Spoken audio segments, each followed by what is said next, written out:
Feel for philosophy. Feel the thought, think the feeling. আজকের এই নতুন আলোচনায় আপনাদের স্বাগতম। আজকের বিষয় বিংশ শতাব্দীর অতি প্রভাবশালী দর্শন অস্তিত্ববাদ বা এক্সিস্টেনশিয়ালিজম।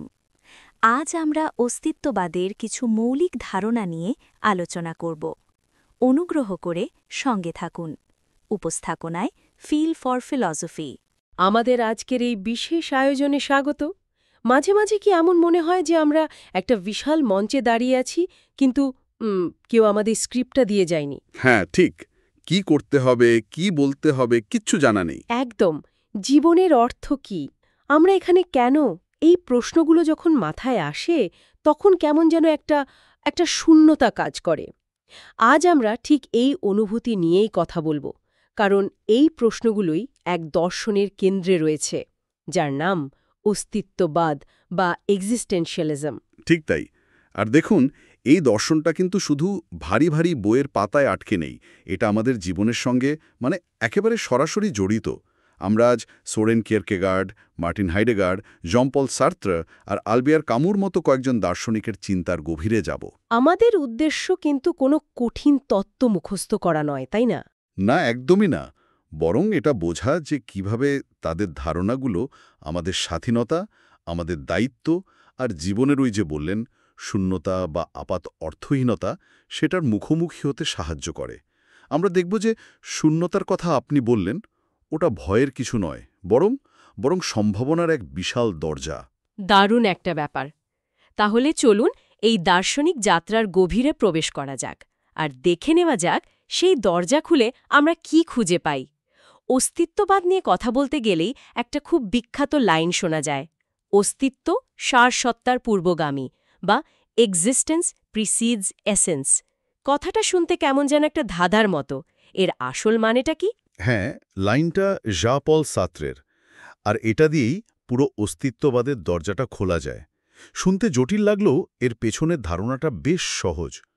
ধরুন একটা ছুরি। আচ্ছা। কোনো কারিগর যখন ছুরিটা বানান, তার মাথায় আগে থেকেই একটা পরিকল্পনা থাকে। ছুরিটার কাজ হবে কাটা, এটাই তার সারসত্তা বা এসেন্স। মানে তার উদ্দেশ্যটা তার অস্তিত্বের আগেই তৈরি। সারসত্তা আগে, অস্তিত্ব পরে। বেশ মন্তেকি। তাহলে মানুষের ক্ষেত্রে ব্যাপারটা আলাদা কেন? সার্ত্রে বলছেন মানুষের ক্ষেত্রে পুরো ব্যাপারটা ঠিক উল্টো। মানুষ কোনো পূর্বনির্ধারিত নকশা বা উদ্দেশ্য নিয়ে জন্মায় না। সে প্রথমেই পৃথিবীতে আসে, তার অস্তিত্ব শুরু হয়। তারপর তার নিজের সিদ্ধান্ত, তার কাজ, তার অভিজ্ঞতা, এই সব দিয়ে সে নিজেকে তৈরি করে। সে কি হবে, কেমন হবে, এইসব কিছুই সে নিজে ঠিক করে। সোজা কথায় আমরা একটা খালি ক্যানভাস নিয়ে জন্মাই। আর আমাদের প্রত্যেকটা পছন্দ, প্রত্যেকটা কাজ হলো সেই ক্যানভাসে এক একটা রঙের আঁচড়। একদম। এর মানে তো পুরো দায়িত্বটা আমাদের নিজেদের কাঁধে এসে পড়ছে। যদি কোনো ঈশ্বর বা প্রকৃতি আমাদের কোনো উদ্দেশ্যই না দিয়ে থাকে, তাহলে তো আমাদের প্রতিটি ছোট বড় সিদ্ধান্তই আমাদের পরিচয় তৈরি করছে। এটা ভাবতে একটু ভয় লাগে। ঠিক এখানেই অস্তিত্ববাদের সবচেয়ে বড় চ্যালেঞ্জ এবং সবচেয়ে বড় শক্তি। সার্ত্রে এই স্বাধীনতাকে বলেছেন চরম স্বাধীনতা বা র্যাডিক্যাল ফ্রিডম। আর এই স্বাধীনতার সঙ্গে আসে এক বিশাল দায়িত্ব। মানে শুধু নিজের প্রতি দায়িত্ব? সে শুধু নিজের জন্য সিদ্ধান্ত নেয় না, সে যেন পুরো মানব জাতির জন্য একটা আদর্শ তৈরি করে। সে যেন বলছে, এই পরিস্থিতিতে সব মানুষের এমনই করা উচিত।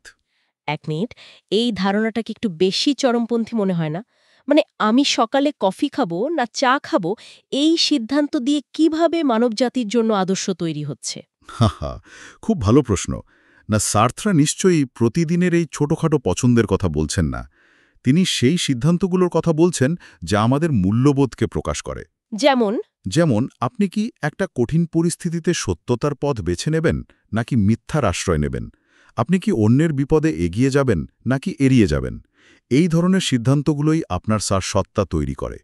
যখন আপনি সাহসের সঙ্গে কোনো অন্যায়ের প্রতিবাদ করেন, তখন আপনি শুধু নিজের জন্য করছেন না, আপনি সাহসকেই একটা মূল্যবান গুণ হিসেবে প্রতিষ্ঠা করছেন।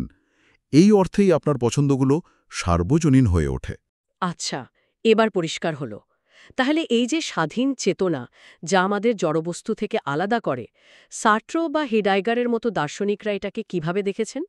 সার্ত্র মানুষের চেতনা আর জড়বস্তুর মধ্যে একটা স্পষ্ট পার্থক্য করেছেন। তিনি জগতের সবকিছুর অস্তিত্বকে দুই ভাগে ভাগ করেছেন।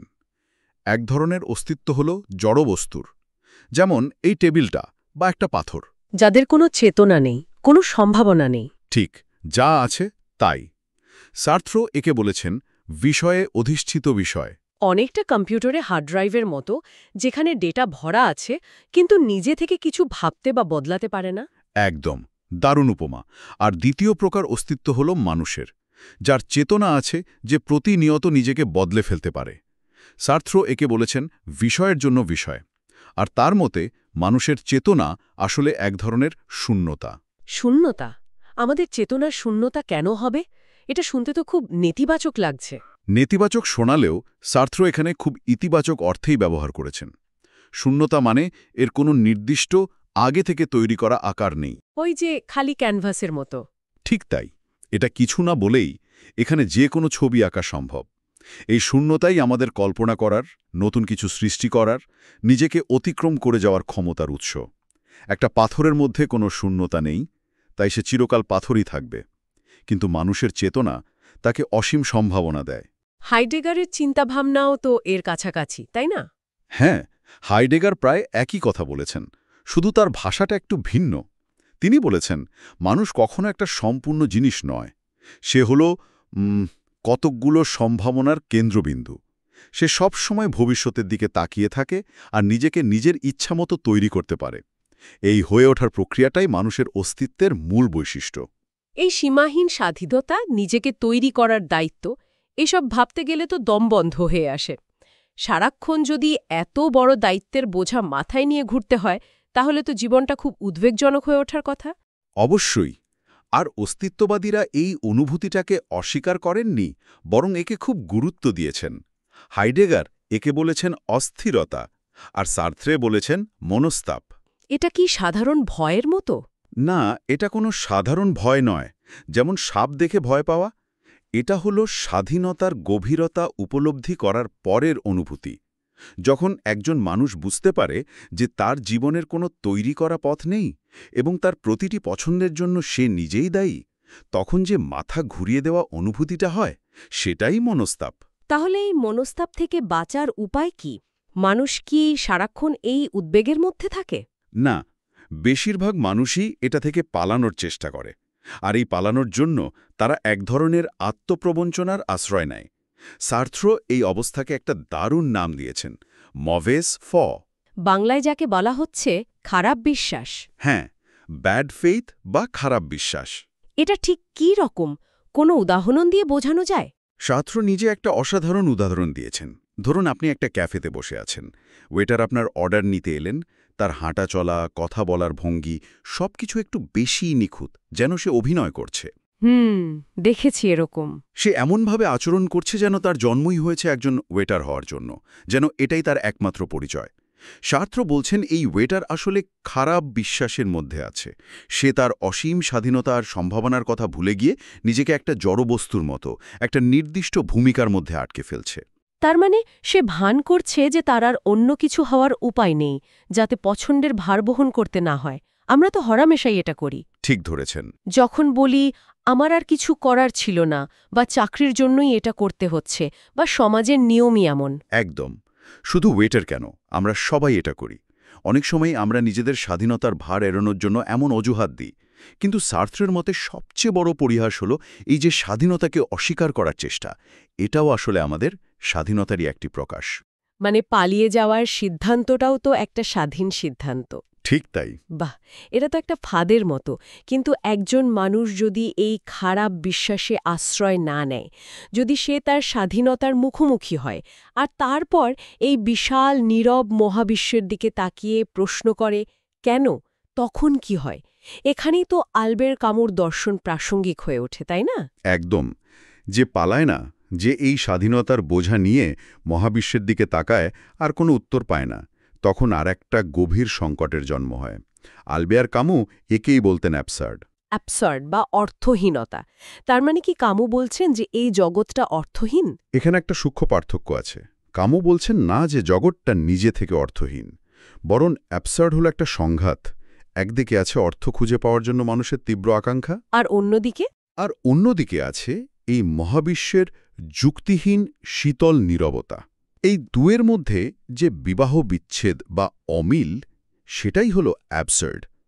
আমাদের মন কারণ খোঁজে, যুক্তি খোঁজে, কিন্তু জগৎ আমাদের কোনো উত্তর দেয় না। এই অনুভূতিটাই অ্যাবসার্ড। এই অ্যাবসার্ড পরিস্থিতি থেকে বেরোনোর উপায় কি?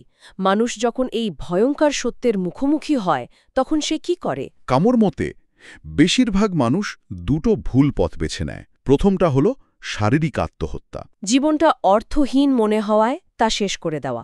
হ্যাঁ, যা কামুর কাছে একরকম পালিয়ে যাওয়া, অ্যাবসার্ডকে এড়িয়ে যাওয়া। দ্বিতীয় পথটা আরও জটিল। তিনি একে বলেছেন দার্শনিক আত্মহত্যা। দার্শনিক আত্মহত্যা, এটা আবার কি?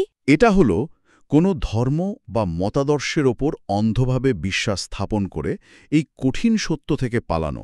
যেমন কেউ যদি বলে এই জীবনের অর্থ পরের জীবনে পাওয়া যাবে, বা সবই ঈশ্বরের ইচ্ছা। কামুর মতে এটাও এক ধরনের আত্মহত্যা। কারণ এখানে যুক্তিকে বিসর্জন দেওয়া হচ্ছে। হ্যাঁ, কারণ এখানে আপনি আপনার যুক্তি আর স্বাধীনতাকে বিসর্জন দিয়ে একটা তৈরি করা উত্তরের কাছে আত্মসমর্পণ করছেন।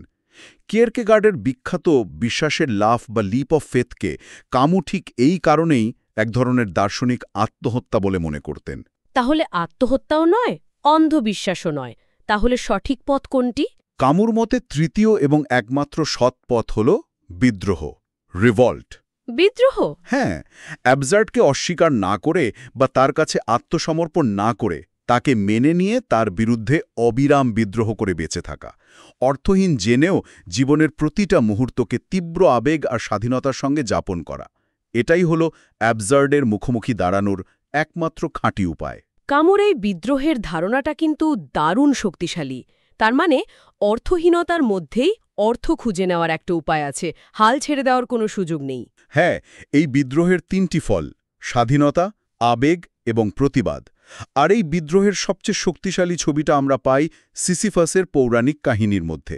সিসিফাসের গল্পটা তো চূড়ান্ত অর্থহীনতার প্রতীক, তাই না? যাকে দেবতারা শাস্তি দিয়েছিলেন সারা জীবন একটা বিশাল পাথর পাহাড়ের চূড়ায় ঠেলে তোলার জন্য। কিন্তু পাথরটা চূড়ায় পৌঁছানোর আগেই আবার গড়িয়ে নিচে পড়ে যেত। একটা অন্তহীন, অর্থহীন কাজ। ঠিক। আপাতদৃষ্টিতে তাই, কিন্তু কামু এখানে একটা অসাধারণ কথা বলেছেন। আমাদের সিসিফাসকে সুখী কল্পনা করতে হবে। সুখী? কিভাবে একজন এমন অর্থহীন, কষ্টকর কাজের মধ্যে সুখী হতে পারে? কারণ সিসিফাস তার নিয়তি সম্পর্কে সম্পূর্ণ সচেতন। সে জানে পাথরটা আবার পড়বে, সে জানে তার এই কাজের কোনো শেষ নেই। কিন্তু যখন সে পাহাড় থেকে নিচে নেমে আসে পাথরটাকে আবার তোলার জন্য, সেই মুহূর্তে সে তার শাস্তির চেয়েও বড়। সেটার ভাগ্যকে মেনে নিয়েছে এবং তার বিরুদ্ধে বিদ্রোহ করছে। পাথরটা ঠেলে তোলার মুহূর্তেই তার বিদ্রোহ, তার এই সংগ্রামটাই তার জয়। সে কোনো অলৌকিক সাহায্যের আশা করে না, সে নিজের অর্থ নিজেই তৈরি করে। আমাদের দৈনন্দিন জীবনের একঘেয়ে পুনরাবৃত্তিমূলক কাজগুলোর মধ্যেও তো আমরা সিসিফাসের মতো হতে পারি। অবশ্যই কাজের মধ্যে হয়তো কোনো মহৎ অর্থ নেই, কিন্তু সেই কাজটা করার মুহূর্তে আমাদের সচেতন বিদ্রোহের মধ্যেই আমরা অর্থ খুঁজে নিতে পারি। তার মানে নিজের পরিস্থিতিকে স্বীকার করে পালিয়ে না গিয়ে নিজের মতো করে বেঁচে থাকাটাই তাহলে খাঁটিত্ব বা অথেন্টিসিটি? একদম। এই ধারণাটা সব অস্তিত্ববাদী দার্শনিকের মধ্যেই পাওয়া যায়। খাঁটিত্ব মানে হল নিজের স্বাধীনতা এবং দায়িত্বকে স্বীকার করে নেওয়া।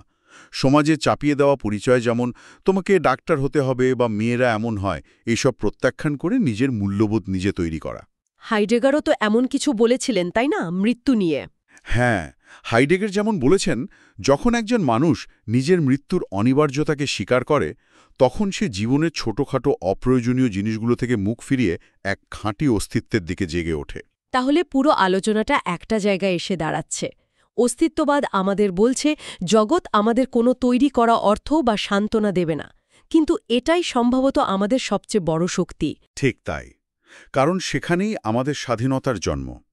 জীবনের অর্থ খুঁজে পাওয়াটা আমাদের কাজ নয়, বরং অর্থ তৈরি করাটাই আমাদের জীবন।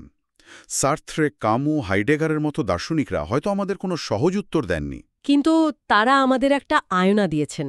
একদম। সেই আয়নায় আমরা নিজেদের অসীম সম্ভাবনা আর অপরিমেয় দায়িত্বের মুখোমুখি হই। তারা আমাদের মনে করিয়ে দেন যে এক অনিশ্চিত পৃথিবীতে খাঁটিভাবে বেঁচে থাকার পথ আমাদের নিজেদেরই তৈরি করতে হবে। আজকের পুরো আলোচনা শুনতে শুনতে আমার সিমন দ্য বোভারের একটা বিখ্যাত উক্তি মনে পড়ছিল। তিনি সার্ট্রের ধারণাকে ব্যবহার করে বলেছিলেন, কেউ নারী হয়ে জন্মায় না, বরং নারী হয়ে ওঠে। তিনি বুঝিয়েছিলেন যে নারীত্ব কোনো জৈবিক সারসত্তা নয়, বরং সমাজ দ্বারা নির্মিত একটি ধারণা যা একজন ব্যক্তি গ্রহণ বা বর্জন করতে পারে। যদি লিঙ্গের মতন এমন একটি মৌলিক পরিচয়ের ক্ষেত্রে এটা সত্যি হয়, তাহলে আমাদের জীবনের আর কোন কোন সারসত্তা বা পরিচয়, যেগুলোকে আমরা ধ্রুব বা প্রাকৃতিক বলে ধরে নিই, যেমন আমাদের জাতীয়তা, পেশা বা সামাজিক ভূমিকা, সেগুলো আসলে কতটা পূর্বনির্ধারিত আর কতটা আমাদের নিজেদের পছন্দ বা নির্বাচনের ফল? খুব গুরুত্বপূর্ণ একটা প্রশ্ন। এই প্রশ্নটা শ্রোতাদের ভাবনার জন্য রেখে গেলাম। Thank you for watching this video. If you enjoyed it, please like, share, and subscribe. Your support encourages me to create more content.